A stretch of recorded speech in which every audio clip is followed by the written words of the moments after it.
You nailed it. I think that's the critical first step in any pedagogical process is for teachers to take like a personal inventory, just who you are, how are you feeling, how are you then projecting it. And you mentioned, as educators and administrators, they get all these fancy letters next to their name, and then somehow feel entitled to put students through this lens of deficit thinking. And students, they don't have the language to like, oh, my teacher administrator is completely viewing us through this deficit model.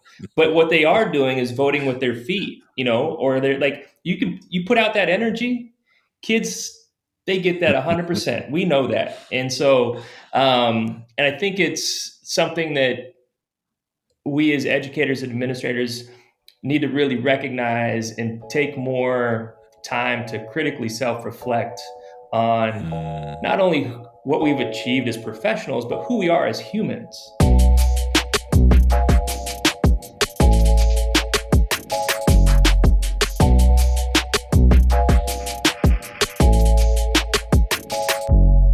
My name is Ashanti Branch, and welcome to the Taking Off the Mask podcast, where men get real. Men of all ages and backgrounds come to this space to own and discuss how they present themselves to the world. In this work, in the Million Mask Movement, the front of the mask represents what are the things about ourselves that we gladly talk about, we love to talk about. And the back of the mask are the things that we don't usually talk about, we don't usually let people see. Maybe you can ask yourself right now, like, what is on my mask? What are the things that I spend a lot of time talking about, I share freely? And what are the things that I'm just prefer not anyone to know about, or I prefer not to talk about? I prefer to stay out of the conversation. That's the mask. And so today you get to hear a man, Jerome Hunter, who's going to share his mask today. Jerome is a co-founder and chief academic officer at Seattle School for Boys, which encourages and inspires students to become compassionate and intellectual leaders. Jerome is passionate about supporting young people to dismantle systems of oppression in education and build equitable futures. After teaching humanities in Seattle public schools, volunteering with My Brother's Keeper, and collaborating with experts in neural education, Jerome was inspired to found a school that centers racial justice and employs practices based in brain science. Seattle School for Boys serves a diverse community of middle-aged boys in Seattle Central District. I don't know if you remember being a middle schooler or if you are currently in middle school, whoever you are listening to this. Middle school is a wild age. That transition from being with the same teacher all day long to having 6 or 7 different classes. The number of people you have to interact with every day changes, and so much of your biology is transforming daily. I'm applaud anybody who works in middle school, as I have done it myself. It takes a lot of work, it takes a lot of care, it takes a lot of kindness and empathy. I hope you enjoyed today's episode with Jerome, and I hope that you get a chance to not only check out what he's doing here, but the work that he's doing in bigger audiences around the world. Thank you for being a part of Taking Off the Mask podcast. Enjoy today's episode.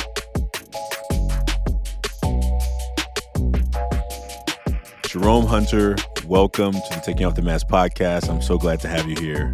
I'm happy to be here. Thanks for having me.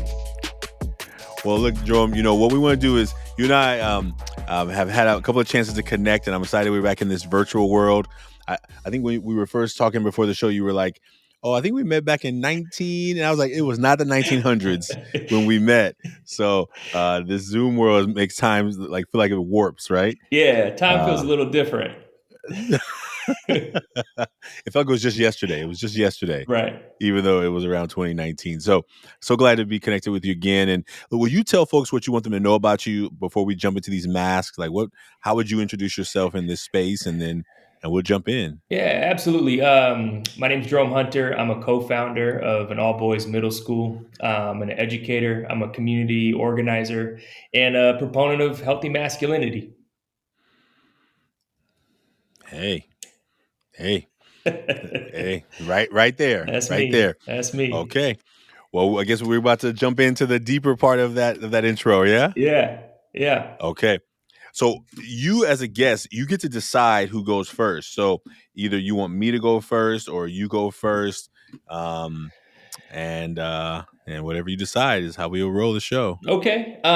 You know what? I'll take a shot and I'll go first. And this Okay. is the, Fantastic. I do want to say that this is an exercise that I've done with students in the past over the course of the last, 6 7 years. So I just also want to say I'm grateful to be here. So I'll kickstart it and then we can go.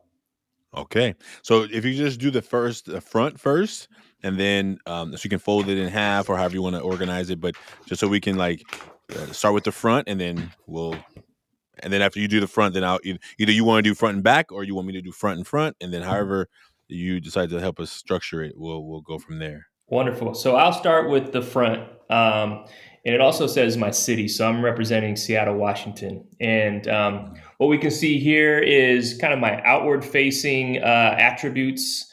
I'm a driven person. People would say that. Some people would say that I'm funny. Some people would not. And then some people would say that I'm kind. And so these are the three qualities that I typically show on a daily basis outwardly. Cool. Cool. Anything you want to say about any of those that feel resonant right now? Yeah, and so I think one discussion I had with some educators a while back was just being able to explain to young folks, young men specifically, kind of the difference between being nice and being kind. And Mm. being nice is something that you can do, and it might sometimes feel incomplete because you might convey nice words, but the meaning and the context behind it might not be there. And so, being kind is something that I like to share with students, and that really is just gestures of doing what you feel is right, even when nobody's looking. And for me, as someone who advocates for healthy masculinity and modernized masculinity, and supporting young men grow into their whole selves, I believe it's critical that I exercise kindness on a regular basis. And that's something that I value, and it kind of keeps me grounded as well. Thank you. Hmm. Thank you. All right. So I'll do my front now. Okay. Yeah. Okay. All right. So front. Um, I was resonating with kind because I have written that before, and I wonder it didn't come out today. But let's see. Here's what's really hot and present today. So that's the mask, Mm-hmm. and the words are dedicated, serious, and funny. Mm-hmm. And I think maybe in that order, right? Like I think like if I think about like the things that are really important to me, like I'm super dedicated, like right? Like I said, in friendships I'm dedicated, in family I'm dedicated, in like work that probably leads a charge right now in this season of my life, dedicated and serious too, right? I think and I think sometimes you can be dedicated towards a goal, something meaningful and important.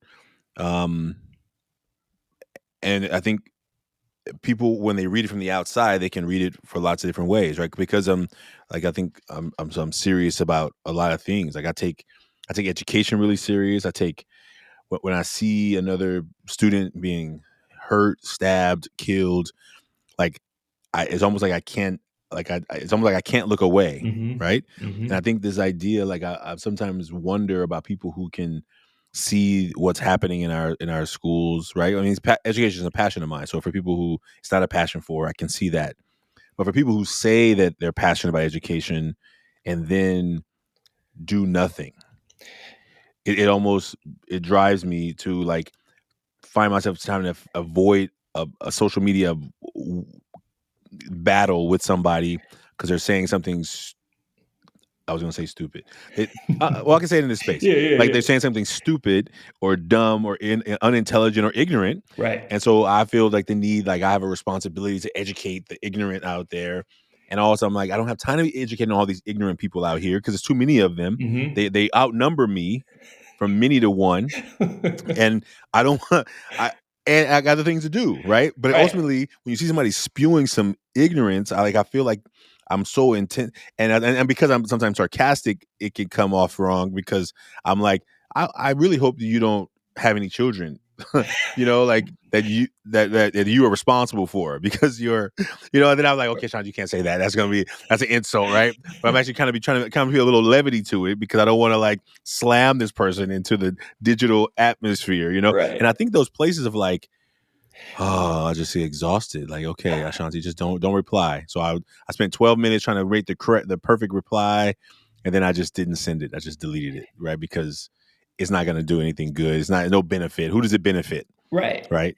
And so that's what I find really permeating this idea of what I try and show, Mhm. even though sometimes I don't actually put it out in the world, even though I feel it. Yeah, and I hear you on the seriousness behind the work that we do as educators and community leaders. Um, education is a vehicle for change, especially Yeah. for students who are traditionally marginalized. And when you're in the work, you can't compartmentalize it. It's not something that you can just kind of put to the side and carry on because it impacts our lives in so many different ways. And understanding that we have a responsibility as educators to create a better future with our students. That you really got to be all in. You can't go halfway. So no half stepping if we go back to the 1900s. But it's like something, it's just one of those things that is, you have to be passionate about it. And I think in that passion is an element of seriousness. May I ask you a question? I don't know the correct format of this, but Hey, it's conversation. yeah, I was thinking, so out of the masks that you've created, do you find a quality that's a through line over time, that there's a quality that just keeps kind of showing up on the front? For me personally, Yeah. yeah. I mean, I've made hundreds of masks, right? So, um, I think I've had to like over since I think it was episode 50 was I was on an episode with our engineer, and he engineers all the episodes. So he's like, I want to ask you to try to do something different. I said, okay. He says, I want you to use a word that you have never used before. And I was Uh-huh. like, whoa, wait a minute, and I found myself stuck. Like so I think like when I think about, I think a through line is serious. I think serious is probably where I've always been really serious. So I think I can go back and actually look at the first mask I made. What did I write on that mask? I got to go back to the documentary and look at what I think about what I wrote. Hmm. um it was, that was the first time I did it in the documentary. So, but I think serious is definitely one that I use often. Funny, I think those two, and then another word that usually pops in. But I think I've been really trying to do a idea of like what am I wanting people to see? Because I think what happens sometimes when we do workshops is people will think we're asking what do people see in you, Hmm. as opposed to what we're actually asking is what do you let people see? Because we can't control what people see. Right. Like sometimes people will try and be writing what they think other people think. And I'm like, well, no, the question is not that. The question is, what are you attempting to let people see about you? And they may misunderstand you. Have anybody been, and I always say, anybody been misunderstood before? And people will raise their hand, right? Like you thought you were being kind, but Hmm. somebody said you were being rude or aggressive, or they said you thought you were being helpful, and somebody thought you were being nosy because you're asking them questions about their life. And so I think that we can be misunderstood, but that doesn't mean that's not what we're trying to do. And so I think being able to be clear about what our intentions are Hmm. is a Hmm. big part of this movement as well, right? Oh, I'm attempting to let people see these things. Now, people, I think what happens when we think about, I mean, I think about probably boys and what I've worked when they start the name calling stuff, right? Hmm. Now, if I get my feelings super hurt, there's a question about why my feelings get hurt. Either I have already said those things about myself, and now it has now permeated past my mind to reality, Hmm.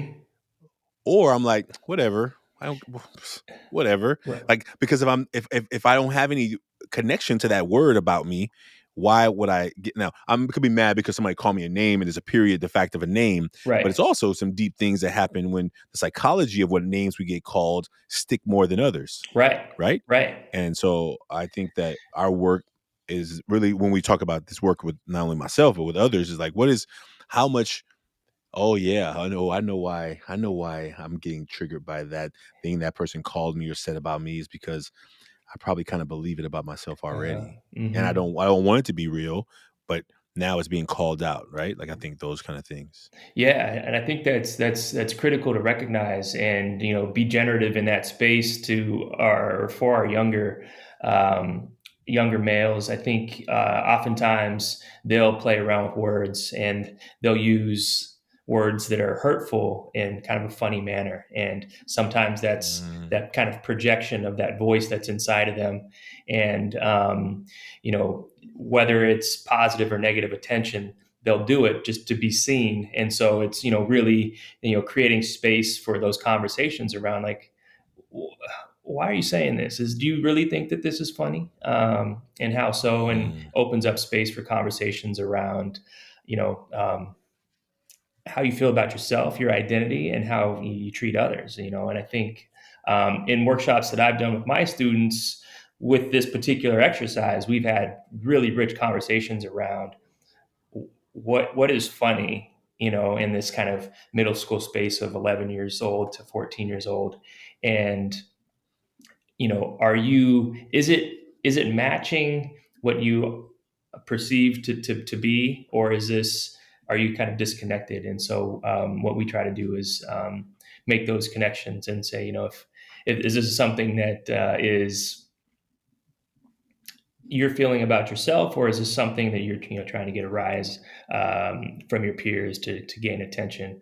And so, like, the funny piece, I see that a lot on some of our younger men uh, masks, and then we get to explore it a little bit and kind of determine, collectively what's funny, and it also allows us to go a little deeper, so they can kind of self reflect on, where this where these words are coming from, where these phrases are coming from. Is it a projection of kind of self identity in these moments? So yeah, yeah. So yeah. when you do this activity with students, do you make a mask also? I do. I do.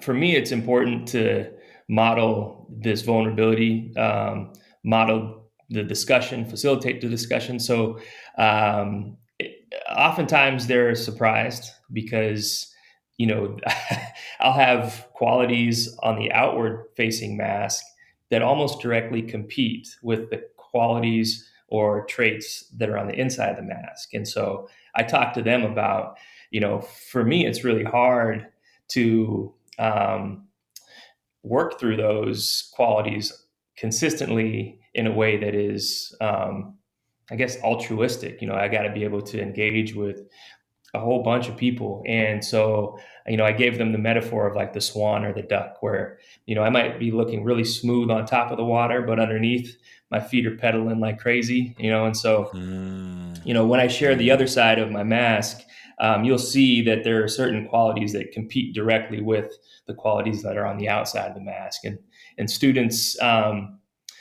gain insight on that, because there's a misconception that once you become an adult, all your problems go away. mhm, And it's not the case. yeah. It doesn't necessarily get easier. You just get better at managing it. And so we're trying to equip you with those tools to where you can, prevent some certain negative outcomes, or you can take a different path when it comes to making decisions about life, relationships, community engagement, things of that nature. And so, yeah, the times that I've done this exercise, I felt it was necessary and essential for me to go through the exercise with them, because just to show them that it's always a process. There's never an end point to this growth, and I always take them back to. the quality of being kind. As I say that there's a quote. I'm going to butcher it right now, but it's just be kind, for everyone you meet is fighting a hard battle. And we don't know the struggles and challenges that we carry and others carry. And so even being able to see that on the other side of the mask is like, oh, okay, it kind of makes sense now. I wouldn't have known that you've got some family issues, mom's working a lot and you're not getting that attention. There's elements of neglect, all of these things that these kids carry with them and these students carry with them. And so to model it, and then to also know that like there's spaces to have these conversations and even just to listen, and I think it's that conversation and the communication piece is really important. And you touched on it earlier with this idea of like how we talk to ourselves. So we talk a lot about intrapersonal communication, where it's like you got that voice in your head, and we really try to say, hey, let's tap into the tone of the voice that's in your head, because the tone of the voice is going to determine how you interact with the world. And so if you got this negative tone in your head telling you that you're not good enough, you're angry, you're going to project that outwardly into the world. And so then we're like, okay, well, how do you connect with that and then engage intrapersonally? That's, you're interacting with one another in a way that is healthy and respectful. And so it's this kind of reciprocity of communication that takes place. And this actual exercise helps to facilitate that and that discussion. So Yeah, well, maybe you mentioned the back, like how you connect with students by understanding that there's more. So let's jump into the back, yeah. and I imagine that's going to generate some more dialogue in terms of like, because I think that ultimately what we're trying to do in these conversations is, as educators, we as an educator for myself, I'll speak for myself. I am really good at getting into a philosophy of my work around education, right? And I Yeah. think what we've had a lot of educators on this show, and we try and like figure, well, as we are in that role all the time, like, because where do we get to go? Mm, Where do we get to go? We can't. I mean, even though we share some real stuff with them, there's so much that we can't share with them, right. and we still doesn't mean that we don't need to share it. We just got to find those spaces that are available, that are right, and that Hmm. are appropriate for us. Because as adults and as men in this work, like, there's a lot. There's a Yeah. lot. Expectations, pressure, responsibilities, demands, confusions, conflicts. Like, the list can be almost endless sometimes, right? Right. Even the stuff that just pops up out of nowhere because it started online on Friday night and now it's coming to school on Monday morning, and you're like, why am I having to deal with this? Shouldn't your families have dealt with this? This Uh-huh. is y'all drama. Y'all bringing this in here, and now you brought 20 other kids in it because Hmm. now they're all in the. And so you mean how the swirl happens, right? The fray. We Hmm. get sucked in. So let's jump to the back and then because I think as educators we could talk forever, but I want to, as we help other educators, educators, as you know, education field has so few men. Right. Right. And why is it so hard, right? I mean, not only how we respect educators in terms of financial justification of how we want to support them living, I think there's so much more into that too. So let's do the back, and then I imagine we're already in it. Yeah. It's already happening, right? It's already happening, right? So Yeah, much appreciated too. So I wrote small, and there's some psychology behind this too. The smaller you write, the less secure you feel. But I've got at the top here imposter syndrome, and I'll speak to these. The other is anxious and sad, Mm, and these are qualities that they just kind of ebb and flow throughout my existence, my day. I think so. The competing piece. So on the other side, I have driven, and yeah. similar to you, like I commit. I'm serious about it a lot of times, and if I have a goal, I do whatever I can to achieve it. Um, the challenge with that, and I expect to achieve it, but the challenge with that is once the goal's been achieved and in a place, I sometimes feel like I don't belong there, even though I've done all the work. It's partially because of representation. You don't see a lot of men of color in certain spaces that I've been afforded to be in. And so that is a reflection of like, what's going on here? Where's my value? What do I have to bring to the table? Where is everybody else? Where are all the other Yeah. people of color, right? And so, I start thinking about that, and sometimes I lose sight of the work that I've done to get there. Yeah. And that it happens. And, I think what's been beneficial is um, being able to name it. There's, I think, a lot of value in mental health, mental wellness, um, specifically for men of color, and taking time to, whether it's meditate, pray, go to counseling, a combination of those three, to really check in. Because if we don't have, that analogy, the oxygen on our covering us, we can't save anybody else, and so we've got to be really rested and restored. And I think that's critical. And through some of these qualities in the back, like the uh, anxiety, I didn't realize that I was anxious probably until the pandemic. Like I had, um, there were just so many outlets. So I'd go play if I felt like nervous or overwhelmed with work. I'd go play basketball, or I'd go hang out with some buddies, or I'd go do something. And then once all of that kind of closed down during the pandemic, I was starting to feel a certain way, and mainly because of just not having outlets to exercise some of this angst. But Yeah. not having those outlets allowed me to recognize that I do get anxious. It's just not, and so I could investigate it a little more and say, okay, I get anxious when I have, you know, um, a list of objectives and not a lot of time. Or Yeah. I get anxious when um, I am in spaces where I feel people are way more qualified than I am, but I'm asked to, contribute. Um, and, I think, back to that mental health piece, that's where it's allowed me to name it and then meditate on it and then self affirm and know that, I've done the work. And it's okay to be nervous, but it's also, I've got enough, we have, as we get older. That's why I put here, it says my age, it's pretty old. I didn't give an exact Mm.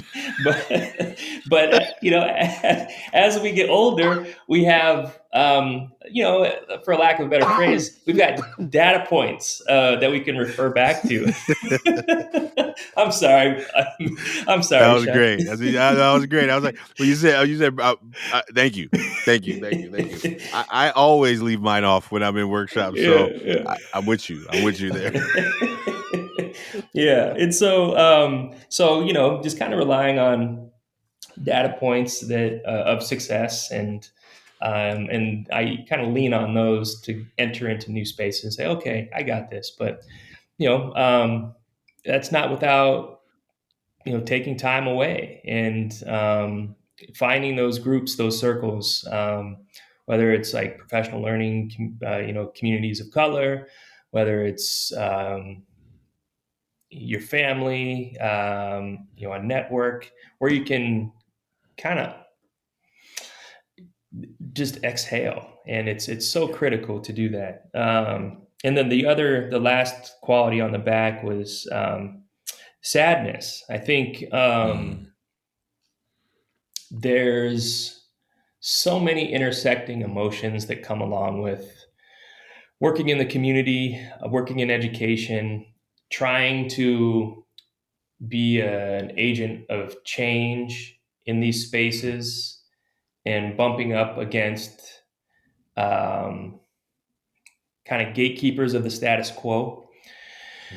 Um, and I think at times in this work, there are moments where you'll engage with folks, and the video doesn't match the audio, if you know what I mean. And so, when it's time to really take these steps forward for progress in education, and authentic community engagement, sometimes you feel isolated, and that kind of makes me feel sad at times. Because we'll talk about these things, and like we'll do these initiatives, and you look around Yeah. when it's time to actually do it, and you got Yeah. like and so Yeah. um Yeah. and so when the video doesn't match the audio for me in this work, I feel sad at times. um Yeah. yeah, but what keeps me hopeful is our Yeah.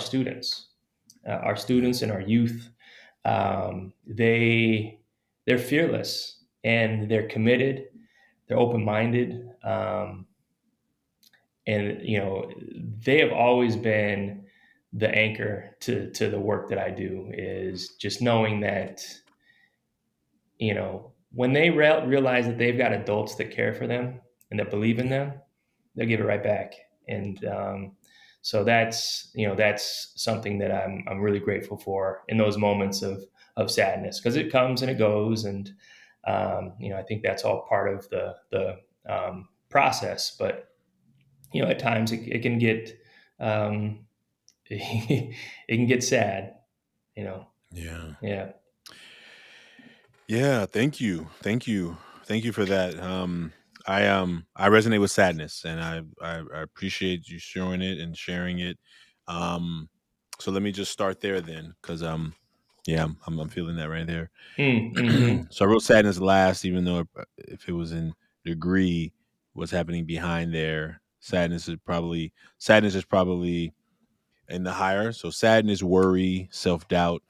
Um I think about sadness, I underlined it twice. I think like the anniversary of like my grandmother's passing was last month in Mm. February, and I like it was like I think the a memory on my on my phone, or Google says, oh, this thing happened, whatever. So one morning I woke up. It usually happens around 6 a.m. or something when I get that little message, a little Mm-hmm. photo at the bottom, and I click on it, and it was a photo of me and my grandmother, and I was like, oh, right, and I was like, now it was a photo from like before she passed, Mm-hmm.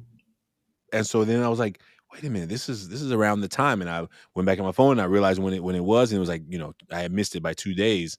I don't know that I need to have remembered it. I know a lot of people who do that, who I've seen people post, and I think I've tried to like resist. I think I've tried to almost pretend like it hasn't happened, even though I'm clearly that it has. Mm-hmm. And so I'm like, oh man, it was like a couple of days ago. I didn't even like acknowledge it. And I think deep Mm. down, like I don't want to acknowledge it. I think the sadness of not having her still resonates really loudly. Mm. And I think those emotions sometimes are just hard to like process. And I haven't fully, I mean, it's been what it would happen 2020, summer of 2020, right before COVID, right? Yeah, yeah. It literally happened in like right before COVID. Wow. So I was like, in some ways in my life, in my days, I was like, thank goodness that she's not here, because I would have had a hard time like not visiting her and just waving at her through the screen, or doing a drive by to drop off food. I would have Mm-hmm. felt more. I don't know what I would have felt, but I had this feeling like I'm not glad she's not here, but I'm wondering what the alternative would have felt like, to see you but can't really connect with you in a different way. So it was Mm-hmm. a lot of that, and I still carry it. I think the first time I was doing a workshop on the East Coast, so it was super early here, like 6 a.m. here, and I was here in my office, and I was like doing my intro, and I was like, it was shortly, when I was thinking about her a lot, and I said, in some ways I'm really glad.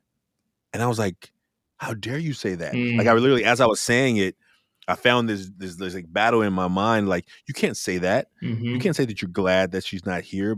Even with the explanation, it felt, and so I was having this like internal like dialogue over that week. Like, how could you say that? Right. But Mm. ultimately knowing what I meant. And I think it's the same thing about like when we say certain things, people are going to see it from their paradigm, and the way they see the world, and they could totally miss that we're talking about us, Right. right? And Right. because we put our lenses on and we see the world through our own lenses, we oftentimes tell people that no, you can't say that, you can't think like that, you can't feel like that, you can't be like that. You have to be like I am, Mm-hmm. even though I'm not really in front of I'm not. If I was deep down, and I Mm-hmm. think we see that in our world, right? We see that in a lot of ways, and in political, we see it in race relations, we see it in just in a lot of the ugliness that is happening today more than ever. I think Mm-hmm. it's happening more blatantly in person, out loud.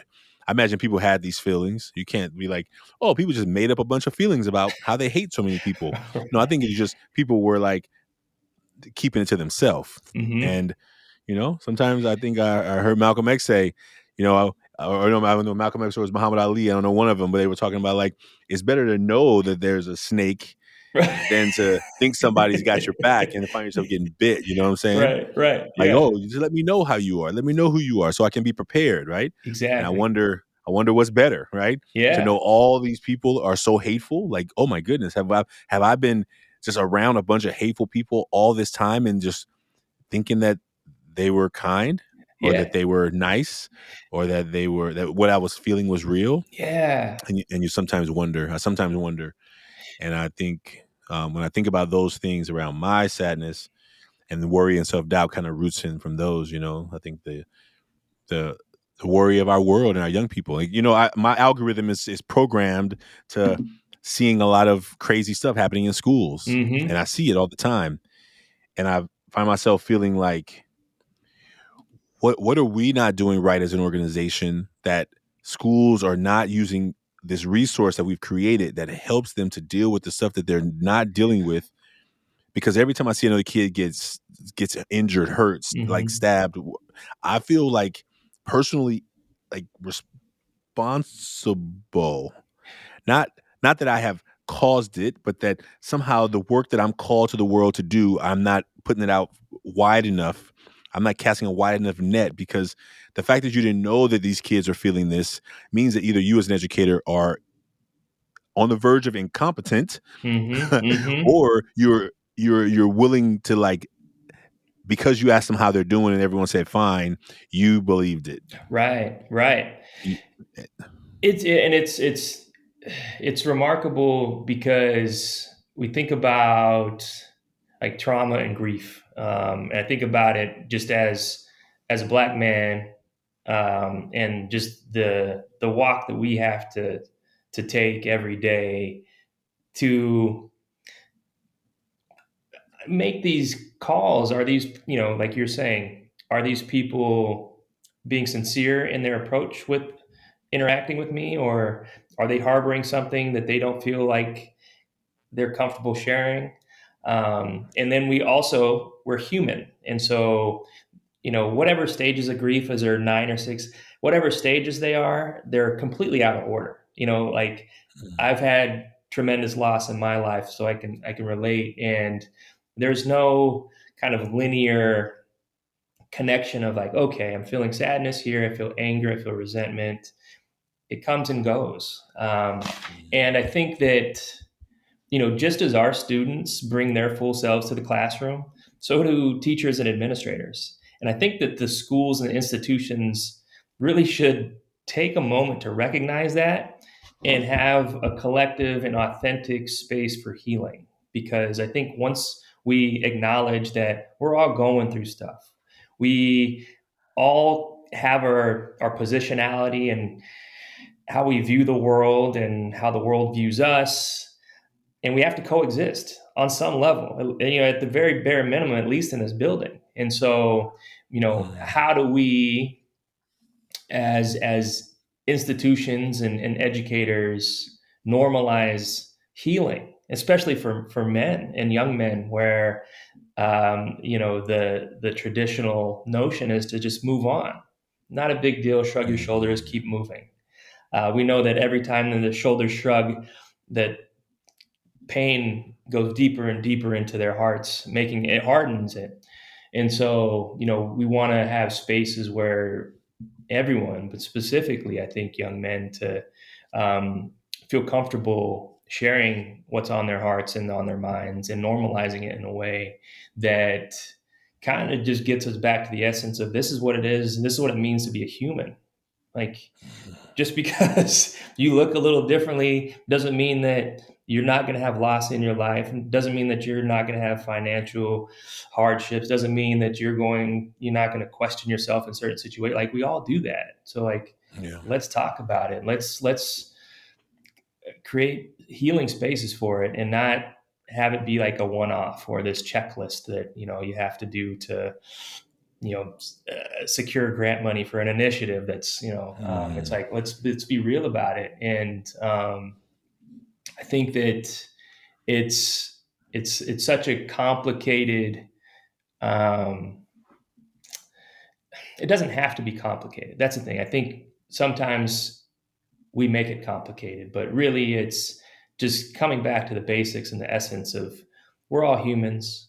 We bring our full selves to our space and we want to do our best. And sometimes our best looks different. And I think too, like there's, what resonated with me, you mentioned that like when things don't go as planned or students are, they find themselves in unsafe spaces or injured, there's this almost visceral feeling of responsibility of like, even though it's not necessarily something we facilitated, but it's like we have relationships with these students, we do our best to serve them within this locus of control, Yeah. but and we also have taken this opportunity to really do our best to impact change. And I think part of it is, for me, it's the change is not clean. It can be messy, and I tell families and other administrators and educators about just like the middle school years. And if we look at it as like a second infancy and like it's an opportunity to really impact change, but the change that's being made won't always be immediate, nor will it be quick and easy. It's usually messy, and I think that's kind of the work. I mean, I'm with you. I'm with you in a lot of those places. I want to say something around the part where bringing our full selves, because I wonder, Mm-hmm. and I may, I guess the best way I can ask to think about the prompt is, as a teacher, as a former teacher and a former administrator, I find that these masks are super powerful. And I think oftentimes, if we are expecting students to bring their whole selves, maybe a lot of educators forget that, Mm-hmm. one. Two, educators have gotten really good at embedding themselves in the expertise of a subject, and so Mm. therefore, know what I cannot be questioned, or I cannot be a kid who doesn't like my class is somehow a personal threat against my existence, Mm-hmm. and so now I am mad at this kid because he hates my class, as opposed to being like, yeah, no worries. I had plenty of classes I hated too when I was in school. So you don't have to like this class, but I'm here to support you to be successful. Right. And I think that what I've met with several, not every, several educators is this idea that this kid doesn't want to be here. And I'm Mm-hmm. like, yeah, this room is actually pretty ugly. You know what I'm saying? Like, I Uh-huh. wouldn't want to be here either. Right, right. So, like, don't take it personal. And what can we do to support that kid, as opposed to like, this kid is the problem, right? Because Mm-hmm. I think that times, because we have now become adults who have these degrees and status and a job and the keys to the room, Mm-hmm. we get to have all the power. And I think that that often creates a lot of the barriers. And so educators bring the self that they think can hold on to that power, even when there's stuff in their life that's falling apart, and Mm. they can easily become projectors of that stuff on students, right? And I think that, you know, when I do professional development with educators, I'm always talking about the idea that there is so much more to you than anybody can see by looking at you, Mm-hmm. and there's more to your students. So if you take a kid not paying attention in your class as a definition of that kid that doesn't care about their education, or their future, Mm-hmm. that's a huge leap. Right. I mean, that's a huge leap from a kid who doesn't want to be in your class to the fact that this kid has no desire to be an educated being. Maybe we're stretching a little bit. Maybe we're stretching a little bit, you Yeah. know. And as an administrator, I had to go and talk to educators around. Okay, what's happening? What's happening? And you realize there's a personality conflict there. Mm-hmm. Mm-hmm. Doesn't stop this kid from being an amazing kid. Doesn't stop this kid from being brilliant.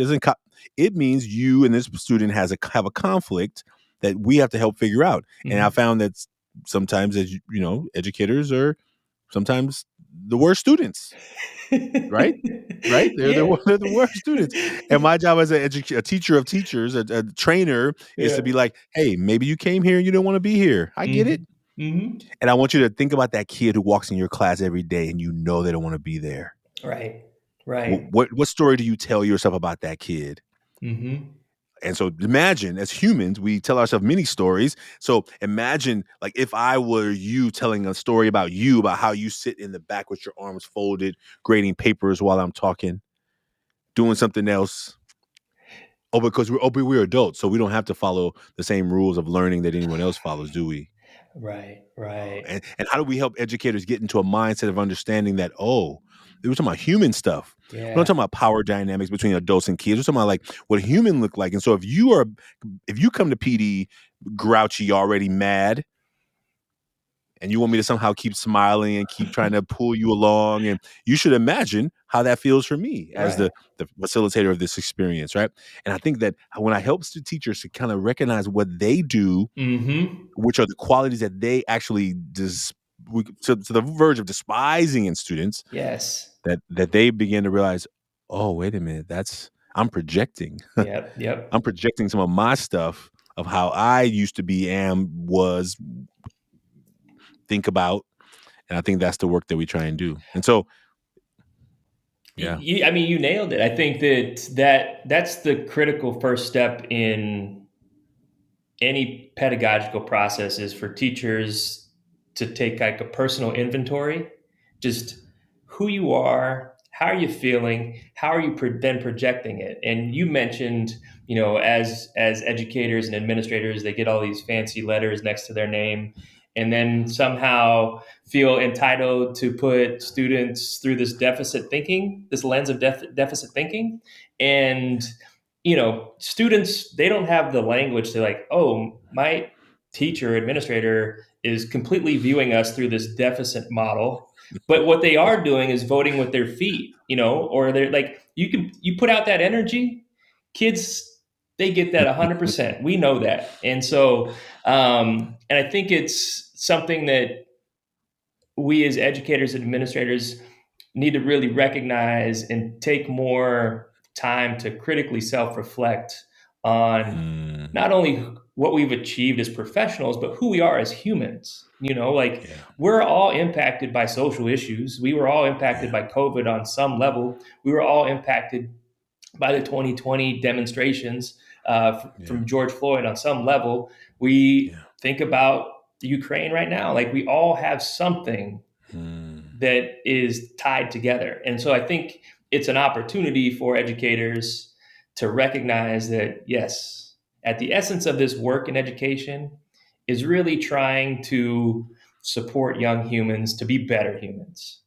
yeah. And Yeah. so Yeah. that's Yeah. the thing. And yes, you can be a math whiz and your content knowledge in physics is through the roof and you've got all these awards. But if you can't communicate that to your students who have historically been on the margins, what are we doing? You know? Yeah. Um, Yeah. and so there's Ooh. yeah. So how do we bake in some humility in that knowledge that we gain from all of these professional accolades? Well, I tell teachers, look, if you care more about the subject that you are teaching than the subjects who you are teaching, there's probably going to be a disconnect. Mm-hmm. Because I've met many kids who, if I don't show up someday at school, this kid's going to make up their own homework. Right. I met kids, and I met kids that if I deliver the homework to their house with a pencil and a manila folder, that homework ain't coming back. So if you are understanding that my job is to teach those people in the same room at the same time, I need to recognize that it's more than the subject. Right. Right. It got to be about who they are. What am I missing? What am I missing that you need to be able to understand and see more of yourself right now? Yeah. And I was talking with a fellow colleague about how to connect with his students, and he shared with me, one thing that he does is he just asks the student, if something's going on, like, how long have we known each other? And let's say the student's been in your class for 2 months, but the student might Yeah. answer like a couple days. And so that in itself is a relationship kind of barometer on like how well you're connecting with your students. And so he's like, Hmm. if you use that simple question, you might be able to really connect with these students. And you're like, how long have we known each other? Oh, 3 years. Hmm. This is why we're engaging in this type of conversation versus, Hmm. and I think that helps to center the student. It helps to Yeah. also, build that relationship to where students are then, trusting enough to take those academic risks. So I don't think if they don't Yeah. trust you, um, Yeah.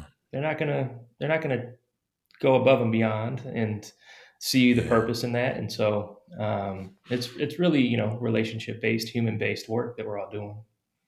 I have one question because we're running out of time, but I told you we could talk forever. So I want to.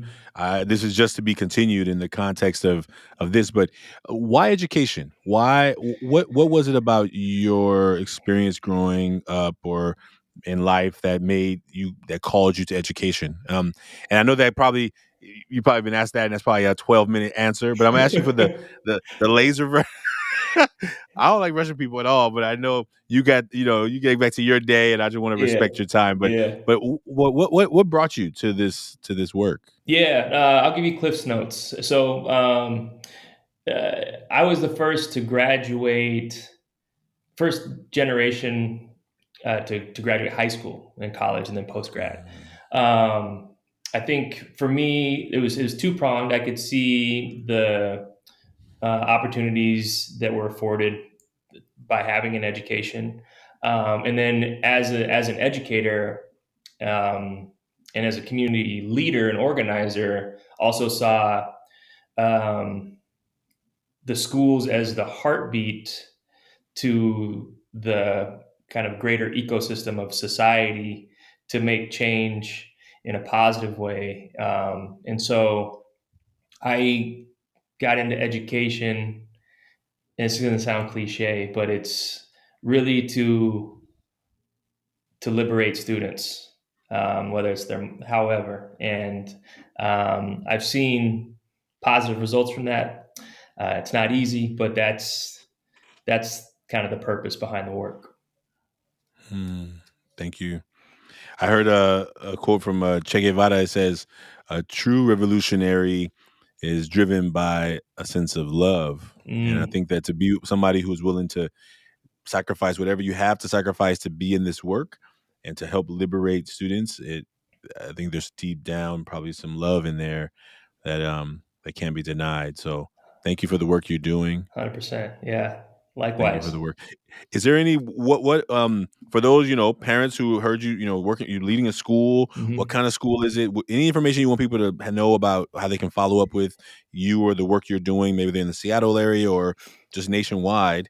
Would you let folks know how they can follow back up with you? Yeah, absolutely. I've got a website, JeromeLeeHunter.com, Seattle School for Boys .org, which is an all boys middle school that weaves together social and emotional learning with high quality academics. We've got three foundational pillars around communication, healthy and balanced confidence, and contributing to the community.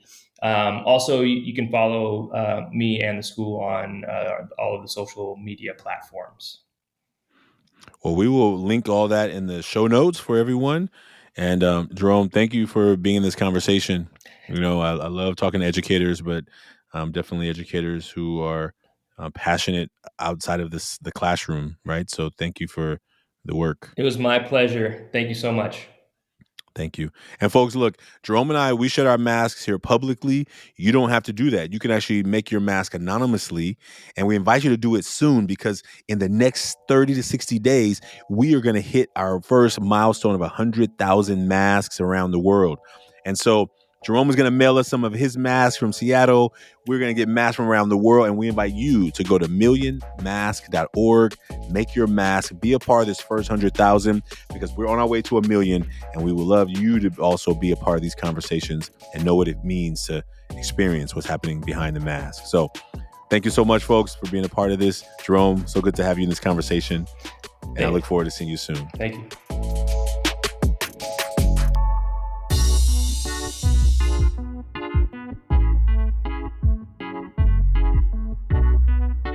The Taking Off the Mask podcast is produced by Ryan Louie. Graphics are by Kelly Wong. And a special thanks to the team at Ever Forward, Vanessa Cortez and Choque Allen Alvarez. We'd like to thank everyone who's been a part of the creation of this podcast as we cross the 100th episode milestone and begin the work to the next 100. We hope that everyone who's been a part knows that they're a part of the Taking Off the Mask family. And we look forward to you being a part of it as well. If you like what you heard today, please subscribe, write a 5-star review, and share, as we look forward to continuing to have conversations that matter. Stay tuned for the relaunch of the Million Mask Movement on 11/11/22. That's November 11th of 2022. There's a math problem in there. You can find out more by visiting everforwardclub.org and following us on social media. Take care, and we'll see you soon.